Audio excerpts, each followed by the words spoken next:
നമസ്കാരം, good evening. വാർത്താ സന്ധ്യയിലേക്ക് എല്ലാ പ്രേക്ഷകർക്കും സ്വാഗതം. ഞാൻ പ്രജിൻ സി കണ്ണൻ. വിശദമായ റിപ്പോർട്ടുകളിലേക്ക്. കൊടും കുറ്റവാളി ഗോവിന്ദച്ചാമിയുടെ ജയിൽ ചാട്ടത്തിന്റെ ദൃശ്യങ്ങൾ പുറത്ത്. സെല്ലിലെ മുറിച്ചുമാറ്റിയ ഇരുമ്പഴികൾക്കുള്ളിലൂടെ ഗോവിന്ദച്ചാമി ഇഴഞ്ഞിറങ്ങുന്നത് ഈ ദൃശ്യങ്ങളിലുണ്ട്. ജയിലിലെ സുരക്ഷാ വീഴ്ച ഇത് വ്യക്തമാക്കുന്നു. ജയിൽ ചാടാൻ ഗോവിന്ദച്ചാമിക്ക് പുറമേ നിന്ന് സഹായം ലഭിച്ചില്ലെന്നാണ് പോലീസിന്റെ പ്രാഥമിക നിഗമനം.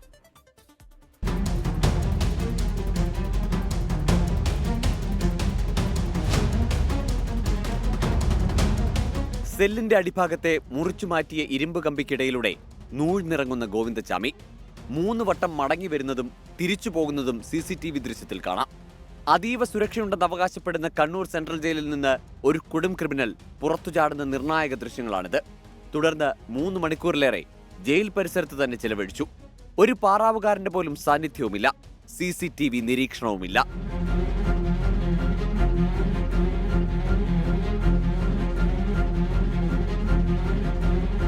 പോലീസിന്റെ പ്രാഥമിക അന്വേഷണത്തിൽ ഗോവിന്ദച്ചാമിക്ക് മറ്റ് സഹായങ്ങൾ ലഭിച്ചിട്ടില്ലെന്നാണ് കണ്ടെത്തൽ.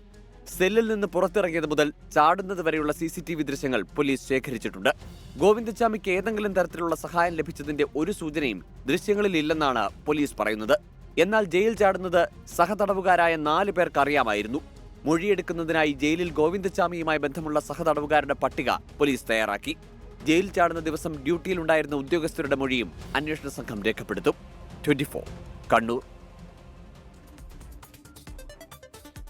ഗോവിന്ദച്ചാമിയുടെ ജയിൽ ചാട്ടത്തിൽ ജയിൽ ഉദ്യോഗസ്ഥന് സസ്പെൻഷൻ. കൊട്ടാരക്കര സ്പെഷ്യൽ സബ് ജയിലിലെ ഡെപ്യൂട്ടി പ്രിസൺ ഓഫീസർ അബ്ദുൾ സത്താറിനെയാണ് സസ്പെൻഡ് ചെയ്തത്. മാധ്യമങ്ങളിലൂടെ തെറ്റായ വിവരങ്ങൾ പങ്കുവച്ചതിനാണ് അച്ചടക്ക നടപടി. ഗോവിന്ദച്ചാമിയുടെ ജയിൽ ചാട്ടം ഉദ്യോഗസ്ഥരുടെ ഒത്താശയോടെയെന്ന് സമർത്ഥിക്കാൻ ജയിൽ ചാട്ടം പുനരാവിഷ്കരിച്ച് PV അൻവർ. മഞ്ചേരിയിലെ സ്വന്തം സ്ഥലത്ത് വെച്ചാണ് ജയിൽ ചാട്ടത്തിലെ സംശയങ്ങൾ അൻവർ ഡെമോയിലൂടെ പ്രകടിപ്പിച്ചത്. മുഖ്യമന്ത്രി പിണറായി വിജയനു വേണ്ടി ജയിൽ വകുപ്പ് തന്നെ ഗോവിന്ദച്ചാമിയെ പുറത്തേക്ക് വിട്ടതാണെന്നാണ് അൻവറിന്റെ ആരോപണം. ഈ സാധനം ഉപയോഗിച്ച് ഈ പറയുന്നത് പോലെ ഇങ്ങനെ ഒരു മാസം മുറിച്ചാൽ ഈ കമ്പിക്ക് ഒന്നും സംഭവിക്കില്ല.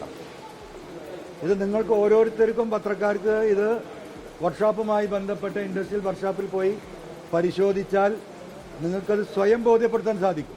വണ്ണമുള്ള ജയിലിന്റെ ഇരുമ്പ് കമ്പി ഉപ്പ് തേച്ച് തുരുമ്പാക്കി ഹാക്സോ ബ്ലേഡ് ഉപയോഗിച്ച് മുറിച്ചുവെന്നാണ് ഗോവിന്ദച്ചാമിയുടെ മൊഴിയായി പോലീസ് പറയുന്നത്. എന്നാൽ ഹാക്സോ ബ്ലേഡ് ഉപയോഗിച്ച് കമ്പി മുറിച്ചു വളച്ചു പുറത്തു കടക്കാൻ കഴിയില്ലെന്ന് അൻവറിന്റെ വാദം. കമ്പി മുറിക്കാൻ ശ്രമിച്ചാണ് ഇത് വിശദീകരിക്കുന്നത്. തുടർന്ന് മതിൽ ചാട്ടം. 3 പ്ലാസ്റ്റിക് ഡ്രം വെച്ച് അതിനു മുകളിൽ കയറി തുണി കൊണ്ട് വടം കെട്ടി പുറത്തു ചാടി എന്നുള്ളതും ഡെമോ കാണിച്ചു. അളവെടുത്തു നോക്കുമ്പോൾ ഗോവിന്ദച്ചാമി പറന്നാൽ പോലും ഇത് സാധിക്കില്ലെന്നും അൻവർ. ഗോവിന്ദച്ചാമിയെ പുറത്തേക്ക് വിട്ടതിനു പിന്നിൽ മുഖ്യമന്ത്രി പിണറായി വിജയനെന്നും ആരോപണം. നമ്മൾക്കത് ഊഹിക്കാൻ കഴിയുന്നത് ഈ പറയുന്ന ജയിൽ ഉദ്യോഗസ്ഥരുടെ തന്നെ വാഹനത്തിൽ ഗോവിന്ദച്ചാമിയുമായി ഉണ്ടാക്കിയ ഒരു അണ്ടർസ്റ്റാൻഡിങ്ങിന്റെ ഭാഗമായി പുറത്തു കൊണ്ടുവരുന്നു. ആ ജയിൽ പരിസരം വിട്ടുപോകാതിരിക്കാൻ നിർദ്ദേശം കൊടുക്കുന്നു. കുറച്ച് കഴിയുമ്പോൾ 10 മണിയോടുകൂടി താങ്കൾ വീണ്ടും അറസ്റ്റ് ചെയ്യപ്പെടുമെന്ന് പറയുന്നു. കേരളം ചർച്ച ചെയ്തുകൊണ്ടിരുന്ന VS ചർച്ച കേരളത്തിലെ രാഷ്ട്രീയ മണ്ഡലത്തിൽ തന്നെ മാറ്റി. എന്തുകൊണ്ടാണ് ഒരു മലയാളി പ്രതിയെ ഇങ്ങനെ ഉപയോഗിക്കാൻ അതിനുള്ള ധൈര്യം ഉണ്ടാവില്ല? 10 ഗോവിന്ദച്ചാമി വന്നാലും ഈ രീതിയിൽ ഒരു മതിൽ ചാട്ടം സാധ്യമാകില്ല. അതുകൊണ്ട് തന്നെ വിശദമായ അന്വേഷണം വേണമെന്നും PV അൻവർ ആവശ്യപ്പെട്ടു. 24 മലപ്പുറം. VS അച്യുതാനന്ദനെതിരായ ക്യാപിറ്റൽ പണിഷ്മെന്റ് പരാമർശത്തിൽ തുറന്നു പറച്ചിലുമായി കൂടുതൽ CPIM നേതാക്കൾ രംഗത്ത്. കൊച്ചു പെൺകുട്ടിയുടെ പരാമർശത്തെ തുടർന്നാണ് ആലപ്പുഴയിൽ നടന്ന CPIM സംസ്ഥാന സമ്മേളനത്തിൽ നിന്ന് VS ഇറങ്ങിപ്പോയതെന്ന് K സുരേഷ് കുറുപ്പ് വെളിപ്പെടുത്തി. പിരപ്പൻകോട് മുരളിക്ക് പിന്നാലെയുള്ള K സുരേഷ് കുറുപ്പിന്റെ വെളിപ്പെടുത്തൽ മറ്റ് നേതാക്കൾ തള്ളി. 2012 തിരുവനന്തപുരം സമ്മേളനത്തിലെ പൊതുചർച്ചയിൽ VSനെ ക്യാപിറ്റൽ പണിഷ്മെന്റിന് വിധേയമാക്കണമെന്ന് ഒരു യുവ നേതാവ് പറഞ്ഞെന്ന പിരപ്പൻകോട് മുരളിയുടെ വെളിപ്പെടുത്തലായിരുന്നു വിവാദങ്ങളുടെ തുടക്കം. ഇതിന് പിന്നാലെയാണ് മുൻ MPയും MLAയുമായ സുരേഷ് കുറുപ്പിന്റെ ആലപ്പുഴ സമ്മേളനത്തെക്കുറിച്ചുള്ള തുറന്നു പറച്ചിൽ. VSന്റെ കൊച്ചുമക്കളുടെ പ്രായമുള്ളവർ നിലവിട്ട ആക്ഷേപങ്ങൾ ഉന്നയിച്ചു. ക്യാപിറ്റൽ പണിഷ്മെന്റ് കൊടുക്കണമെന്ന് കൊച്ചു പെൺകുട്ടി പറഞ്ഞു. അധിക്ഷേപം സഹിക്കാൻ പറ്റാത്ത VS വേദി വിട്ട് പുറത്തിറങ്ങിയെന്നുമാണ് സുരേഷ് കുറുപ്പിന്റെ ലേഖനം. എന്നാൽ ഇത് തള്ളുകയാണ് അന്ന് സമ്മേളനത്തിന്റെ ഭാഗമായവർ. സമ്മേളനത്തിൽ ഞാൻ ആലപ്പുഴ സമ്മേളനത്തിൽ പങ്കെടുത്തതാണ്. ആലപ്പുഴ സമ്മേളനത്തിൽ വെച്ചാണ് ഞാൻ സംസ്ഥാന കമ്മിറ്റിയിൽ വരുന്നത്. അങ്ങനെ ഒരു നേതാവ് അവിടെ ചർച്ചയിൽ പങ്കെടുത്തുകൊണ്ട് പറഞ്ഞിട്ടില്ല. ഞാൻ ആ സമ്മേളനത്തിൽ മുഴുവൻ സമയം പ്രതിനിധിയായി പങ്കെടുത്ത ഒരാളാണ്. അങ്ങനെ യാതൊരു തരത്തിലുള്ള പരാമർശവും ആ സമ്മേളനത്തിൽ ഉയർന്നു വന്നിട്ടില്ല. ക്യാപിറ്റൽ പണിഷ്മെൻ്റ് എന്നൊരു വാക്ക് അത് പിന്നീട് മാധ്യമങ്ങളുടെ ഒരു സൃഷ്ടിയാണ്. എന്നാൽ ആലപ്പുഴയിൽ ക്യാപിറ്റൽ പണിഷ്മെന്റ് മാത്രമായിരുന്നില്ല, പല പരാമർശങ്ങളും ഉണ്ടായെന്നാണ് VSന്റെ PA ആയിരുന്ന A. സുരേഷിന്റെ പ്രതികരണം. VSന് അന്ന് വല്ലാതെ വിഷമവും വേദനയും ഉണ്ടായിരുന്നു ആ സമയത്ത്. പിന്നീട് VS അത് മറുപടി പറയാൻ VS നിർബന്ധിക്കപ്പെടുകയാണ് ചെയ്തത് പൊതുസമ്മേളനത്തിൽ. ആലപ്പുഴ സമ്മേളനം സത്യത്തിൽ VSനെ അധിക്ഷേപിക്കാൻ വേണ്ടി ഒരു സമ്മേളനം നടത്തി എന്ന് വേണമെങ്കിൽ പറയാം. അത്രത്തോളം VS വധം ആട്ടക്കഥയായിരുന്നു ആ സമ്മേളനത്തിൽ. ലേഖനത്തിന്റെ പേരിൽ തുടർ പ്രതികരണത്തിനില്ലെന്നാണ് സുരേഷ് കുറുപ്പിന്റെ നിലപാട്. 24 തിരുവനന്തപുരം. അതിശക്തമായ മഴയിൽ സംസ്ഥാനത്ത് വ്യാപക നാശനഷ്ടം. മരം വീണും മണ്ണിടിഞ്ഞും നിരവധി വീടുകൾ തകർന്നു. ഒട്ടേറെ കുടുംബങ്ങളെ ദുരിതാശ്വാസ ക്യാമ്പുകളിലേക്ക് മാറ്റി. തീരദേശത്ത് കടലാക്രമണവും രൂക്ഷമാണ്. കനത്ത മഴയെ തുടർന്ന് വിവിധ ഡാമുകളുടെ ഷട്ടറുകൾ ഉയർത്തി. ഇടുക്കി, കണ്ണൂർ, കാസർഗോഡ് ജില്ലകളിൽ ഓറഞ്ച് അലർട്ടും 6 ജില്ലകളിൽ യെല്ലോ അലർട്ടുമാണ്.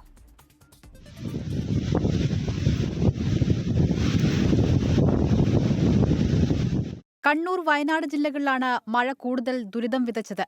വയനാട്ടിൽ നിരവധിയിടങ്ങളിൽ മരം കടപുഴകി ഗതാഗതം തടസ്സപ്പെട്ടു. വീടുകൾക്ക് മുകളിലേക്കും മരം വീണു. 30ഓളം കുടുംബങ്ങളെ മാറ്റിപ്പാർപ്പിച്ചു. ശക്തമായ മഴയിലും കാറ്റിലും കണ്ണൂരിലെ മലയോര മേഖലയിൽ വ്യാപക നാശനഷ്ടമുണ്ടായി. ആർലത്ത് മലവെള്ളപ്പാച്ചിലിൽ 20ഓളം വീടുകളിലും കൃഷിയിടങ്ങളിലും വെള്ളം കയറി. ശക്തമായ മഴയ്ക്കും കാറ്റിനും പുറമെ വീശിയടിച്ച മിന്നൽ ചുഴലിയിൽ കോഴിക്കോട്, വിലങ്ങാട് വൻ നാശനഷ്ടമുണ്ടായി. ഉരുൾപൊട്ടൽ ദുരിതബാധിത മേഖലകളിൽ ലക്ഷങ്ങളുടെ നഷ്ടമുണ്ടായി. ആളുകളെ ഇവിടുന്ന് കടത്താൻ വല്ലാതെ ബുദ്ധിമുട്ടി. ഈ പ്രദേശത്ത് 7ഓളം ഏറ്റവും അധികം പ്രായമുള്ള, എന്ന് വെച്ചാൽ 70 വയസ്സിന് മുകളിൽ പ്രായമുള്ള 7ഓളം ആളുകളുണ്ട്. പിന്നെ കന്നുകാലികളുണ്ട്. ഇവയെല്ലാം തന്നെ നമ്മൾ ഇന്നലെ അക്കരെ എത്തിക്കുകയാണ് ചെയ്തത്. അത് തന്നെ കാപ്പിത്തോട്ടത്തിലൂടെയൊക്കെ നമ്മൾ കടത്തിയിട്ടാണ് അക്കരെ എത്തിച്ചിട്ടുണ്ടായിരുന്നത്. കാര്യമായി കയറി ഞാൻ മുകളിലെ പോയി നിന്ന് രാത്രി മുകളിലെ വീട്ടിൽ കഞ്ഞി പോലും വെച്ച് കുടിക്കാൻ പറ്റില്ല. താമരശ്ശേരി ചുരം 4-ാം വളവിൽ റോഡിലേക്ക് വീണ മരം ചുരം സംരക്ഷണ സമിതി പ്രവർത്തകരും പാറക്കഷ്ണം ഫയർഫോഴ്സും നീക്കം ചെയ്തു. പാലക്കാട് നെന്മാറയിൽ ഇന്നലെ ഒഴുക്കിൽപ്പെട്ട് കാണാതായ 45-കാരനായുള്ള തിരച്ചിൽ തുടരുകയാണ്. മലപ്പുറം പൊന്നാനിയിൽ കടലാക്രമണത്തെ തുടർന്ന് വീടുകൾ തകർന്നു. എറണാകുളത്ത് 2 ദിവസത്തിനിടെ പെയ്ത കനത്ത മഴയിൽ 19 വീടുകളാണ് തകർന്നത്. ആലപ്പുഴ ചെന്നിത്തലയിൽ സ്കൂളിന്റെ മതിൽ ഇടിഞ്ഞു. ശക്തമായ മഴയിൽ നീരൊഴുക്ക് കൂടിയതിനാൽ പല ഡാമുകളുടെയും ഷട്ടറുകളും ഉയർത്തി. News desk 24. ഒപ്പം ഇന്ന് വൈദ്യുതി ലൈനിൽ ഷോക്കേറ്റ് 3 മരണം സംസ്ഥാനത്ത് റിപ്പോർട്ട് ചെയ്തിരുന്നു. മലപ്പുറത്ത് പൊട്ടുവീണ വൈദ്യുതി ലൈനിൽ നിന്ന് ഷോക്കേറ്റ് 18-കാരനാണ് മരിച്ചത്. പുള്ളാട്ട് സ്വദേശി അബ്ദുൾ വദൂത്താണ് മരിച്ചത്. വേങ്ങര വെട്ടുതോട് തോട്ടിൽ കുളിക്കാനിറങ്ങിയപ്പോഴാണ് ഈ വൈദ്യുതാഘാതം ഏറ്റതെന്നാണ് മനസ്സിലാക്കാൻ കഴിയുന്നത്. സമീർ ബിൻ കരീം മലപ്പുറത്ത് നിന്ന് ഏറ്റവും പുതിയ വിവരങ്ങളുമായി അല്പസമയത്തിനകം ചേരും. ഈ രീതിയിൽ സംസ്ഥാനത്ത് ഈ മഴക്കാലത്ത് കൂടുതൽ വൈദ്യുതാഘാതമായിട്ടുള്ള മരണങ്ങൾ കൂടുന്നുണ്ട്. സമീറിലേക്ക്. സമീർ, എപ്പോഴാണ് ഈ അപകടമുണ്ടായത്? എന്താണ് അവിടെ സംഭവിച്ചത്? പ്രജിൻ, ഇന്ന് ഉച്ചയ്ക്ക് ാണ് ഈ സംഭവം നടക്കുന്നത്. വേങ്ങര വെട്ടുതോടാണ് സംഭവം. ഈ തോട്ടിൽ സുഹൃത്തുക്കൾക്കൊപ്പം കുളിക്കാൻ ഇറങ്ങിയതായിരുന്നു കണ്ണമംഗലം അച്ചമ്പലം സ്വദേശി പുള്ളാട്ട് അബ്ദുൽ വദൂത്ത് എന്ന് പറയുന്ന 16-കാരൻ. അങ്ങനെ ഈ തോട്ടിൽ നീന്തുന്നതിനിടയിൽ ഈ 18-കാരൻ മാത്രം ഒരൽപ്പം താഴോട്ട് കൂടെ നീന്തി എന്നുള്ളതാണ്. അങ്ങനെ ഈ താഴ്ഭാഗത്ത് തോട്ടിൽ ഈ ഇലക്ട്രിക് കമ്പി പൊട്ടി വീണ് കിടക്കുന്നുണ്ടായിരുന്നു. അത് ഈ കുട്ടി കണ്ടിട്ടുണ്ടായിരുന്നില്ല. അങ്ങനെ അതിൽ തൊടുകയും അങ്ങനെയാണ് ഷോക്കേൽക്കുകയും ചെയ്തത് എന്നുള്ളതാണ് ഇതുമായി ബന്ധപ്പെട്ട് പോലീസ് വൃത്തങ്ങൾ വ്യക്തമാക്കുന്നത്. ഷോക്കേറ്റ ഉടനെ തന്നെ ഈ നാട്ടുകാരുടെ നേതൃത്വത്തിൽ വേങ്ങരയിലെ ആശുപത്രിയിലും പിന്നീട് തിരുവങ്ങാടി താലൂക്ക് ആശുപത്രിയിലും എത്തിച്ചെങ്കിലും ജീവൻ രക്ഷിക്കാനായില്ല എന്നുള്ളതാണ് ഏറ്റവും പ്രധാനപ്പെട്ട കാര്യം. മൃതദേഹം ഇപ്പോൾ ഉള്ളത് തിരുവങ്ങാടി താലൂക്ക് ആശുപത്രി മോർച്ചറിയിലാണ്. ശക്തമായ മഴ ആയതുകൊണ്ട് തന്നെ മലപ്പുറം ജില്ലയിൽ ഈ ഇലക്ട്രിക് പോസ്റ്റുകൾ വീഴുന്നതും ഒക്കെ തന്നെ ഇന്നും ഇന്നലെയും ഒക്കെ തന്നെ ഒരു നിത്യ സംഭവം കൂടിയാണ്. ഈ ഒരു സാഹചര്യത്തിൽ കൂടിയാണ് ഒരു മരണത്തിലേക്ക് ഇത് എത്തുന്നത് എന്നുള്ളതാണ് എടുത്തു പറയേണ്ട ഒരു കാര്യം. സമീർ ബിൻ കരീമാണ് മലപ്പുറത്തുനിന്ന് വിശദാംശങ്ങൾ നൽകിയത്. പാലക്കാട് കൊടുമ്പിലും തിരുവനന്തപുരം ആറ്റിങ്ങലിലും ഷോക്കേറ്റ് 2 പേർ മരിച്ചു. അപകടങ്ങളിൽ മന്ത്രി കെ കൃഷ്ണൻകുട്ടി റിപ്പോർട്ട് തേടിയിട്ടുണ്ട്. ഇന്ന് രാവിലെ 9 മണിയോടെയാണ് പാലക്കാട് കൊടുമ്പിൽ പൊട്ടിവീണ വൈദ്യുതി ലൈനിൽ നിന്ന് ഷോക്കേറ്റ് 65-കാരനായ മാരിമുത്തു മരിച്ചത്. പറമ്പിലൂടെ തേങ്ങയെടുക്കാൻ പോയതായിരുന്നു മാരിമുത്തു. കുറെ സമയം കഴിഞ്ഞിട്ടും കാണാതായതിനെ തുടർന്ന് നടത്തിയ തിരച്ചിലിലാണ് വീണ് കിടക്കുന്നത് കണ്ടത്. വൈദ്യുതി ലൈൻ കാലിൽ തട്ടിയ നിലയിലായിരുന്നു മൃതദേഹം. ശക്തമായ കാറ്റിലും മഴയിലും വൈദ്യുതി ലൈൻ പൊട്ടിവീണതാകാം എന്നാണ് നിഗമനം. തിരുവനന്തപുരം ആറ്റിങ്ങലിൽ വീടിന് മുന്നിലാണ് വയോധികയെ മരിച്ച നിലയിൽ കണ്ടെത്തിയത്. പൂവൻപാറ വീട്ടിൽ ലീലാമണിയാണ് മരിച്ചത്. ഇലക്ട്രിക് പോസ്റ്റിൽ നിന്നും വീട്ടിലേക്ക് കണക്ഷൻ കൊടുത്തിരുന്ന ലൈനിൽ നിന്നാണ് ഷോക്കേറ്റത്. വീട്ടിൽ വൈദ്യുതി ഇല്ലെന്നും തകരാർ പരിഹരിക്കണമെന്നും സമീപത്തെ ഇലക്ട്രീഷ്യനോട് ലീലാമണി തലേദിവസം പറഞ്ഞിരുന്നു. ഇന്ന് രാവിലെ ഇലക്ട്രീഷ്യൻ വന്ന് നോക്കുമ്പോഴാണ് ഇവരെ മരിച്ച നിലയിൽ കണ്ടെത്തിയത്. ഇലക്ട്രിക് ലൈൻ കയ്യിൽ കുരുങ്ങിയ അവസ്ഥയിലായിരുന്നു മൃതദേഹം. അപകടങ്ങളിൽ മന്ത്രി കെ കൃഷ്ണൻകുട്ടി റിപ്പോർട്ട് തേടി. ആരുടെ ഭാഗത്തുനിന്ന് കുറ്റക്കാരുണ്ടെങ്കിൽ തീർച്ചയായിട്ടും നടപടി ഉണ്ടാവും. തോട്ടത്തിനുള്ളിൽ കൂടെയാണ് പോയി എന്ന് പറയുന്നുണ്ട്. എന്താ സംഭവിച്ചത്, പൊട്ടി വീണതപ്പോൾ അറിയിച്ചിട്ടുണ്ടോ, അതൊക്കെ നമുക്ക് അന്വേഷിക്കേണ്ടതാണ്. KCB ഉദ്യോഗസ്ഥർക്ക് വീഴ്ച പറ്റിയോ എന്ന് പരിശോധിക്കുമെന്നും മന്ത്രി അറിയിച്ചു. പാലക്കാട് ബ്യൂറോയ്ക്കൊപ്പം 24 തിരുവനന്തപുരം. തിരുവനന്തപുരം മൃഗശാലയിലെ ജീവനക്കാരനെ കടുവ ആക്രമിച്ചു. സൂപ്പർവൈസർ രാമചന്ദ്രനാണ് തലയ്ക്ക് പരിക്കേറ്റത്. രാമചന്ദ്രനെ തിരുവനന്തപുരം മെഡിക്കൽ കോളേജ് ആശുപത്രിയിൽ പ്രവേശിപ്പിച്ചു. ഇന്ന് രാവിലെയാണ് തിരുവനന്തപുരം മൃഗശാലയിലെ സൂപ്പർവൈസറായ രാമചന്ദ്രനെ കടുവ ആക്രമിച്ചത്. കടുവയുടെ കൂട് വൃത്തിയാക്കുന്നതിനിടയിലായിരുന്നു ആക്രമണം. പരുക്കേറ്റ ജീവനക്കാരനെ തിരുവനന്തപുരം മെഡിക്കൽ കോളേജിലേക്ക് മാറ്റി. 4 തുന്നലുകളാണ് രാമചന്ദ്രന്റെ തലയ്ക്കുള്ളത്. രാവിലെ സൂപ്പർവൈസർ കൂട് വൃത്തിയായിക്കൊണ്ടിരിക്കുന്ന സമയത്ത് കൈ പുറത്തേക്കിട്ട് ചെറുതായിട്ടൊന്ന് മാന്തിയതാണ്. അപ്പോൾ ഇതിൻ്റെ ക്ലോസ് റിട്രാക്റ്റബിൾ ആണ്. ഇങ്ങനെ പുറത്തേക്ക് വരുന്ന നഖങ്ങളുള്ള ജീവിയാണ് കടുവ. അപ്പോൾ അതുകൊണ്ട് തന്നെ അതിൻ്റെ നഖം കൊണ്ടൊരു മാന്താണ് കിട്ടിയത്. അപ്പോൾ തൊലിപ്പുറത്തുള്ള മുറിവാണ്. അദ്ദേഹത്തെ നമ്മൾ ഹോസ്പിറ്റലിൽ കൊണ്ടുപോയി. ഇപ്പോൾ 4 സ്റ്റിച്ച് ഉണ്ട്, പക്ഷേ തിരിച്ച് ഡിസ്ചാർജ് ചെയ്ത് വീട്ടിലെത്തിയിട്ടുണ്ട്. 2024 വയനാട്ടിൽ നിന്നാണ് വനം വകുപ്പ് കടുവയെ പിടികൂടി തിരുവനന്തപുരം മൃഗശാലയിലേക്ക് എത്തിക്കുന്നത്. പിന്നീട് വിദഗ്ധ ചികിത്സയ്ക്ക് ശേഷം കടുവയെ കൂട്ടിലേക്ക് മാറ്റി. ബബിത എന്ന് പേരിടുകയും ചെയ്തു. എല്ലാ ദിവസവും ഇതേ ജീവനക്കാർ തന്നെയാണ് കടുവയ്ക്ക് വെള്ളവും ഭക്ഷണവും നൽകാറെന്നും മൃഗശാല അധികൃതർ പറയുന്നു. 24 തിരുവനന്തപുരം. ഛത്തീസ്ഗഡിൽ മനുഷ്യക്കടത്ത് ആരോപിച്ച് മലയാളികളായ 2 കന്യാസ്ത്രീകളെ അറസ്റ്റ് ചെയ്തതിൽ പ്രതിഷേധം ശക്തം. സംഭവത്തിൽ CBCI പ്രധാനമന്ത്രിയുടെയും കേന്ദ്രമന്ത്രിമാരുടെയും സഹായം തേടി. വിഷയം പാർലമെന്റിൽ ഉന്നയിക്കുമെന്ന് കോൺഗ്രസ് വ്യക്തമാക്കി. ഛത്തീസ്ഗഡിലെ ദുർഗ് റെയിൽവേ സ്റ്റേഷനിൽ വെച്ചാണ് കന്യാസ്ത്രീകളായ വന്ദന ഫ്രാൻസിസിനെയും പ്രീതി മേരിയെയും അറസ്റ്റ് ചെയ്തത്. ഇവരോടൊപ്പം ജോലിക്ക് പോകാനെത്തിയ നാരായൺപൂർ സ്വദേശികളായ 3 യുവതികളെ റെയിൽവേ ഉദ്യോഗസ്ഥർ ചോദ്യം ചെയ്ത ശേഷം പ്രാദേശിക ബജ്രംഗ് ദൾ പ്രവർത്തകരെ വിളിച്ചു വരുത്തുകയായിരുന്നുവെന്നാണ് റിപ്പോർട്ട്.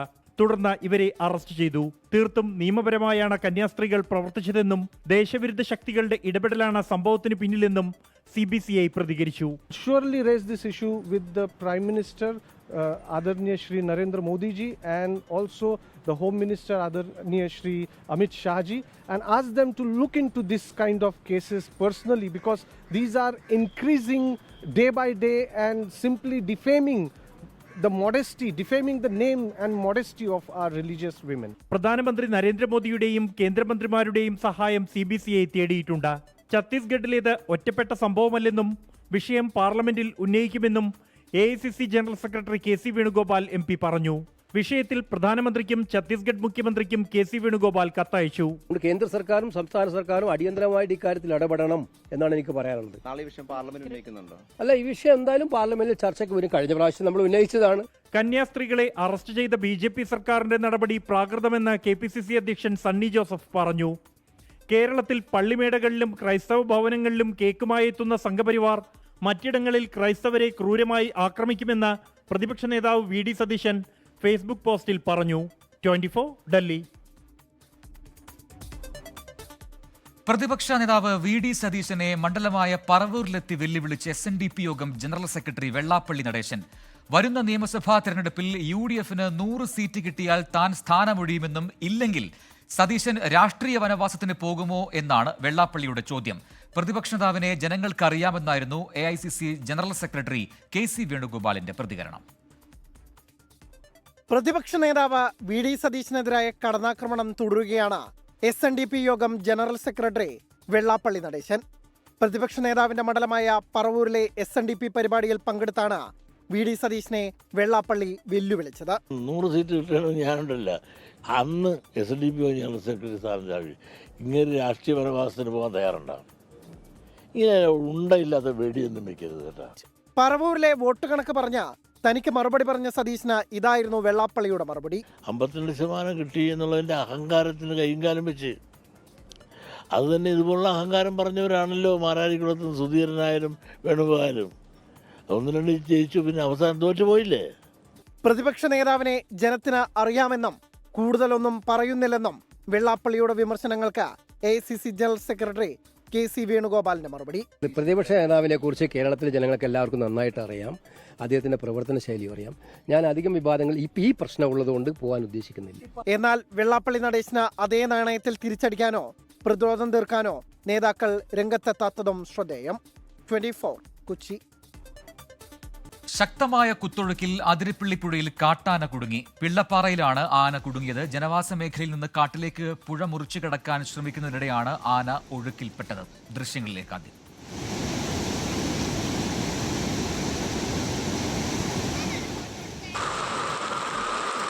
ഒരു മണിക്കൂറോളം കുത്തൊഴുക്കിനെ പ്രതിരോധിച്ചു നിന്ന ശേഷം ആന ജനവാസ മേഖലയിലേക്ക് കയറിപ്പോയി.